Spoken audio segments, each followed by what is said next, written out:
sizing up Anderson. Long three. Kyrie Irving. I cannot believe you've done it again. Honneur aux champions, la conférence Ouest s'annonce encore une fois très relevée en NBA, à commencer par les Warriors, champions en titre, 67 victoires pour eux l'an dernier et le titre forcément. Messieurs, est-ce que les Warriors sont favoris à leur propre succession? Oui, comme souvent tous les champions finalement. J'ai jamais vu un champion qui s'affaiblit, ou alors c'est très très rare.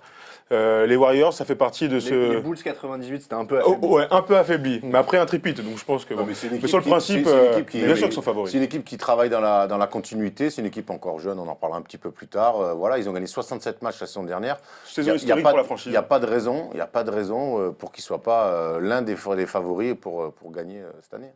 Les Spurs, ça a été la grosse actu de l'intersaison avec l'arrivée notamment de LaMarcus Aldridge. Kawhi Leonard a prolongé, gros contrat. Est-ce que finalement les Spurs, ce ne sont pas les vrais favoris de cette conférence Ouest avec l'expérience, avec LaMarcus Aldridge qui est le plus gros free agent de l'été? Alors, sur le papier, on peut y croire. Après, le problème, c'est que dans le sport, et heureusement, il y a la réalité du papier et il y a la réalité du terrain. Et pour l'instant, les Spurs restent une équipe qui s'est fait sortir au premier tour l'année dernière et qui était vieillissante. Maintenant, il y a eu beaucoup d'arrivées, on le voit avec ce tableau. David West, LaMarcus Aldridge, Ray McCollum, dont on parle assez peu, qui est en backup de Tony Parker. Et c'est une bonne pioche. Très bonne on ajoute Jimmer Fredette dans un rôle de shooter. Donc, Mais l'inédit de l'année dernière, s'il mettra dedans, il jouera. S'il ne met pas dedans, il ira sur le banc. Et le grand Boban Marjanovic, s'ils veulent imposer, jouer l'inverse du small ball, jouer très très grand. Mais maintenant, il va falloir que tout le monde se greffe à ça. LaMarcus Aldridge en poste 4, très bien. Tim Duncan va être décalé sur le poste uniquement de poste 5. Maintenant, commence la cohabitation de David West, Boris Dio. Boris Dio a quand même un rôle similaire à David West, voilà, c'est quand même le même profil. Ça, a quand même un rôle depuis 2 ans dans cette équipe importante. D'un coup, David West arrive, donc forcément, ça va le décaler, ça va mettre une concurrence. Il faut que sur le papier, sur le terrain, tout ça prenne. Et donc, oui, favori sur le papier, mais point d'interrogation, quand même, à voir si tout ça va prendre. Il y a pas mal de changements d'ailleurs, c'est une intersaison assez active pour les Spurs par rapport aux années précédentes. Depuis 15 ans, on n'a pas vu ça. Limite, depuis l'arrivée de Tim Duncan, il n'y a jamais eu de gros transferts pour cet effectif. J'ai l'impression que c'est vraiment la bascule cette saison. Donc on arrive vraiment à la fin de l'ère Ginobili, qui a des années, on ne les compte même plus, de Tim Duncan, qui est évidemment sur la fin, et même Tony Parker, entre guillemets, avec Leonard et Aldridge, tu peux voir pendant au moins 5 ans. Et je pense que là, c'est l'année où tu peux aller chercher un titre, mais en même temps, pour les fans, pour tous les gens qui entourent les Spurs, tu peux voir l'avenir un peu. Alors que d'habitude, on dit, bah voilà, c'est leur dernière année, ça fait 5 ans qu'on dit ça. Donc voilà. Donc sur le principe, c'est un été hyper fourni pour les Spurs, mais c'est pour l'avenir et c'est que positif pour cette équipe. Donc ils sont fournis à l'intérieur, dans les ailes, ça va tenir la marée avec Kawhi Leonard et Danny Green qui connaissent bien la maison. Maintenant, c'est le quid de Tony Parker. On l'avait quand même quitté à l'Euro avec un Euro très compliqué où son corps semblait quand même avoir souffert. Il a quand même malgré tout fait une prépa et fait une compétition où il a joué quasiment la totalité des matchs. On va voir cette année, il sort d'une saison NBA, l'une de ses plus faibles, plus faible depuis qu'il a été rookie. On va voir aussi, je pense qu'ils vont avoir besoin d'un Tony Parker, pas forcément avec des stats mirobolantes, mais d'un Tony Parker juste. Et lui, finalement, c'est lui qui va avoir beaucoup plus que ce qu'on croit les clés de la réussite des Spurs. Dernier mot avec tous ces changements, est-ce qu'on va finalement devoir attendre les playoffs pour savoir ce qu'ont vraiment les Spurs dans le ventre? De toute façon, c'est comme pour toutes les équipes dont on va parler. Dès le début, par rapport au système de jeu, par rapport à l'apport de LaMarcus Aldridge, on va voir tout de suite s'il va avoir beaucoup de ballons ou est-ce qu'il va se ranger dans le système des Spurs. Ça va être très intéressant de suivre ça dès le départ. On l'a dit, c'est une équipe, il y a eu beaucoup de changements. Peut-être c'est la première fois dans leur histoire où il y a autant de changements chez les Spurs. Donc je pense qu'il va falloir des garanties un petit peu plus tôt dans la saison plutôt qu'attendre les playoffs. Et Greg Popovich a dit qu'ils allaient, pour la seule fois de sa carrière, s'adapter à un joueur comme LaMarcus Aldridge et je pense qu'il fait bien. Oui, c'est clair. Ça semble une éternité, mais le Thunder était en finale en 2012. Kevin Durant est de retour de blessure. Billy Donovan démarre sa première saison complète avec l'équipe. Qu'est-ce qu'on fait de cette équipe d'Oklahoma City qui n'était pas en play-off l'an dernier? C'était logique avec toutes les blessures. Moi, j'ai envie de dire que c'est... Allez, parmi les top 3 des grands favoris de cette saison. Pourquoi? Parce que vous avez 2 joueurs dans le top 5 NBA qui n'ont jamais été aussi forts. Donc tu l'as dit, en 2012, alors qu'ils sont très jeunes encore, ils vont en finale NBA à l'Ouest. C'est une prouesse, mine de rien. Ensuite, ils enchaînent les campagnes avec à chaque fois des blessés jusqu'à l'année dernière où ils ne sont pas qualifiés. Moi, je crois que cette saison, c'est la leur. Il y a évidemment la fin de contrat de Kevin Durant l'été prochain. Donc quelque part, c'est maintenant ou jamais. De virer Scott Brooks, c'est pas anodin. Je pense que le GM, l'organisation, le front office et tout ça a vraiment choisi en disant on va jouer l'attaque pour vous, on va tout changer parce que vous êtes beaucoup plein, il n'y avait pas beaucoup de système offensif pour eux. Là, cette année, si vous ne gagnez pas, les gars, on ne pourra plus rien faire pour vous. Nous, on met toutes les chances de notre côté avec un effectif hyper fourni. Donc je pense que c'est leur année, franchement. Revanchard comme jamais, certainement. Imaginez, il y a un an, le Thunder qui n'était pas en playoff, c'était inimaginable. Personne n'aurait mis de l'argent là-dessus, même moi qui suis un très mauvais parieur.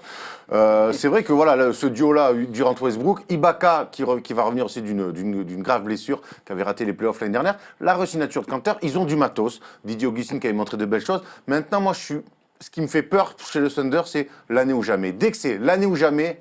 Ouais. L'année ou jamais, avec un nouveau coach qui doit mettre les choses en place très vite pour que ça marche, avec la forte concurrence de l'Ouest, j'attends de voir, mais j'ai peur que cette fin de contrat de Kevin Durant, finalement, ait un impact un peu négatif. Pour aller au bout, il peut faire une finale de conf ou même une finale, mais pour gagner le titre, j'ai peur que ce soit un peu court. Après, il y a un truc moi, qui est super intéressant, c'est l'équipe la plus fournie du Thunder de leur histoire, du Thunder très récente. Quand je vois leur banc, franchement, donc Augustine, Waiter, Singler ou Morrow, Collison, McGarry ou Kanter, parce qu'il va être sixième homme, ouais. c'est le meilleur banc qu'on ait jamais vu par rapport au Thunder. Ils sont même meilleurs. Leur banc est meilleur que Philadelphie, par exemple. Non, mais c'est vrai, c'est incroyable. Depuis qu'Harden est parti, en tout cas, c'est vrai qu'ils ont pas ce joueur-là qui faisait plein de choses, mais ils ont plein de joueurs qui peuvent apporter beaucoup de choses. Mais moi, je dis l'année ou jamais, j'aime pas ça. Avec en plus un nouveau coach qui arrive d'université. On dit tous les ans que c'est l'année ou jamais pour le Thunder. Là, c'est vraiment l'année ou jamais. C'est ce qu'on dit, mais après, ça veut rien dire. En vrai, on ne sait pas si Kevin Durant a envie de rester. Moi, à sa place, je me pose la question, où est-ce que j'ai le plus de chance de gagner? Je pense que c'est à OKC avec Westbrook. Et pendant 10 ans, ces deux mecs-là sont tellement forts et sont encore très jeunes. Tu sais très bien. Je sais très bien. Non, mais tu sais très bien. Le choix qu'a fait la Marcus Aldridge, il a fait à 28 ans. De dire, là où j'ai ou 29 ans. Mais par des Blazers, 30 ans même. Ouais, mais pour dire, là où j'ai le plus de chance de gagner, c'est chez les Spurs. Moi, je pense pas que Durant, il fera un choix en disant là où j'ai le plus de chance de gagner. Ça fera plus un choix pour dire d'abord marketing. Ce sera un autre débat qu'on fera pendant la saison. On va continuer à égrener les favoris. Leur ancien pote James Harden, justement, il est à Houston et il a reçu du soutien avec l'arrivée de Ty Lawson. Est-ce que ça peut faire passer Houston à l'étage supérieur, messieurs? A priori, oui.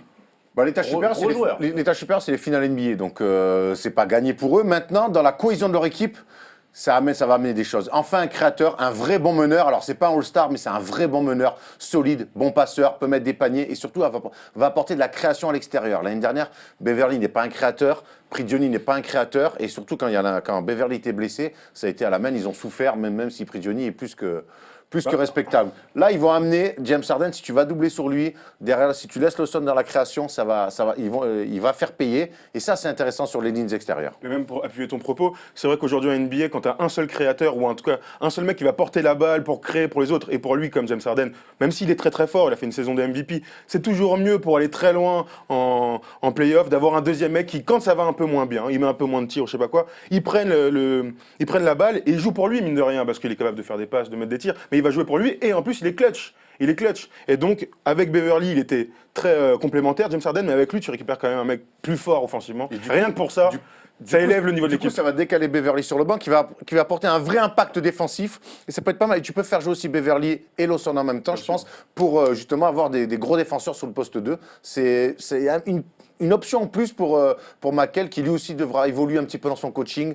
On l'a vu tenter un coup en playoff qui avait marché, mais il est quand même assez frileux pour tenter des choses. Donc Houston, ce sera encore plus fort. Cette année, on continue d'égrener avec les Grizzlies. Eux, c'est la force tranquille, très peu de changements, en dehors des arrivées de Mike Miller et Matt Barnes. La force tranquille, c'est pas vraiment Matt Barnes, mais c'est plutôt les Grizzlies. Est-ce qu'ils vont jouer toujours sur les mêmes forces, défense, intérieur? Est-ce qu'on doit attendre des surprises de cette équipe?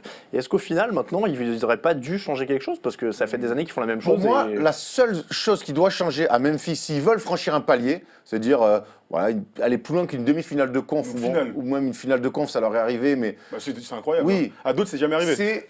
Il faut qu'ils soient plus talentueux sur le poste d'ailier. Et donc, ils ont signé Matt Barnes, mais c'est pas avec lui, c'est Jeff Green.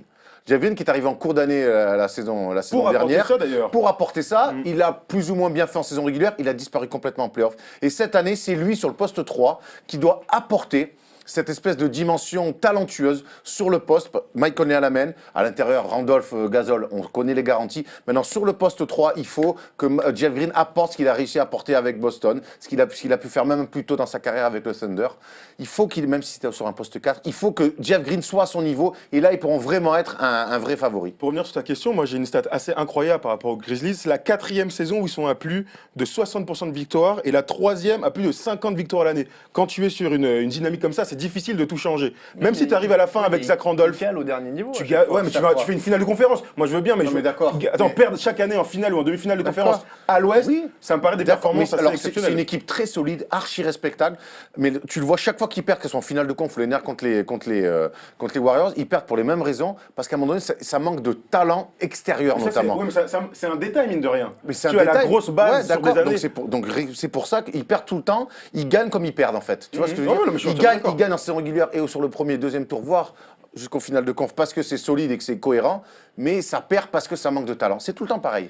On a les clés donc pour les Grizzlies. Les derniers de notre top 6 des équipes qui devraient aller en playoff selon toute vraisemblance à l'Ouest, ce sont les Clippers. Les Clippers, on va en parler en long et en large dans notre débat. On va juste finir en disant que ce top 6, messieurs, ça nous paraît être l'évidence pour les playoffs à l'Ouest. Voilà, après, vous pouvez fermer les yeux, Le vrai noyau dur, ouais. tirer les uns après les autres pour avoir le classement final, mais mine de rien, ce seront ces 6-là. Ils vont même dominer. Voilà, on n'a pas donné d'ordre. Hein. Voilà, exactement. Ils vont dominer la saison, que ce soit dans les deux conférences. Ils sont a priori largement au-dessus. Après, il va y avoir une vraie bagarre pour l'avantage du terrain au premier tour, parce que on rappelle que le règlement a changé, que maintenant c'est au bilan que le classement se fait, il n'y a plus d'histoire de division, tout ça et tout. C'est une bonne chose. Nous en Très avons bonne chose. 6, il en manque 2. On va voir qui aura ses places tout de suite.